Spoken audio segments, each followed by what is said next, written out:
دوستای عزیز سلام، امیدوار هستم که هر جایی هستین جور صحتمند باشین. در مورد مسئله جدیدی که برای مهاجرین در کشور ایران هست، مسئله هویت جدید و یک سری تغییرات جدیدی که قرار است به زندگی مهاجرین بیایه، خب مسئله داغ ماست. من بر خودم هم سوال بود، رفتم تحقیق کردم، یک سری مطالبی رو پیدا کردم که اونا رو یادداشت کردم، میخوایم با شما عزیزانم در میان بگذارم. خب همه ما میدونیم که مهاجرینی که اینجا زندگی میکردن تا حالا از آدرس‌های مختلفی مدارک اقامتی داشتن و بعضی‌هاشون اصلا هویت مشخصی نداشتن. به این خاطر سازمان ملی مهاجرت گفتن تشکیل دادن که قرار است که از یک مرجع مشخص و معتبر از این به بعد نیازایی که مهاجرین دارن بهشون رسیدگی شود و بعد از این مهاجرین بتونن از یک مرجع مشخص تمام کارهای خودشون رو انجام بدن. خب خدماتی که قرار است بر ما ارائه بشه چی هست؟ اولین خدماتی که گفتم که خیلی بسیار مهم است، مسئله شناسه هویتی معتبر هست به شکل یک آیدی کارت یا یک کارت هوشمندی که قرار است به مهاجرین داده بشه که همراهش یک سیم کارت برشون داده میشه و همینطور یک کارت بانکی به اسم خودشون که از طریق این کارت هوشمند چه خدماتی قرار است ما دریافت کنیم و مهاجرین عزیز از این خدمات استفاده کنن. خدماتی مثل اشتغال، مثل بیمه، مثل اسکان، تحصیل، تردد، درمان، سرمایه گذاری و همینطور خرید و فروش که تا حالا ما در این زمینه مشکلات متعددی داشتیم و قبل همه ما میدونیم که خب مشکلات مهاجرین زیاد بوده، ولی یکی از مشکلاتی که داشتن خیلی از مهاجرین اصلا هویت مشخصی نداشتن، به خاطر اینکه مدرکی نداشتن، غیر قانونی بودن، در خفا زندگی میکردن تعداد زیادشون.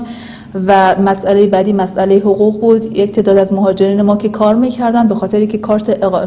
مدارک اقامتی نداشتن یا کارت بانکی نداشتن نمیتونستن حقوقشون رو درست دریافت کنن و یا مجبور میشدن که یک درصدی از حقوقشون رو برای یک کارفرمایشون یا شخص ثالث بدن که بتونن از طریق کارت از او استفاده کنن و حقوقشون رو بگیرن.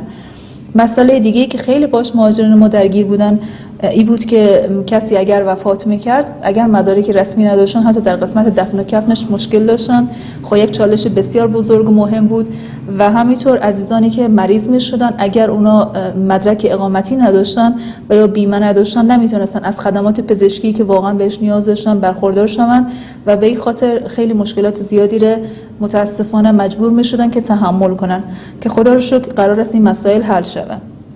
و یکی از مزیت‌های دیگه‌ای که این کارت بر ما داره است که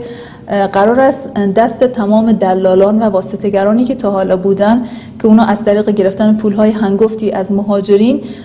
می‌خواستن که مثلا براشون مدرک اقامتی جور کنن یا می‌خواستن یک سری کارایی رو که داشتن براشون انجام بدن کوتاه میشه. یعنی دیگه شما نیازی نیست به هیچ واسطه و دلالی مراجعه کنین، با کارتی که دارین، با هویتی که دارین میتونین راحت کارهای خودتون انجام بدین به صورت مستقیم. و در قسمت کارت بانکی شاید بر عزیزان سوال باشه، خیر همه ما میدونیم که در تمام دنیا به خاطر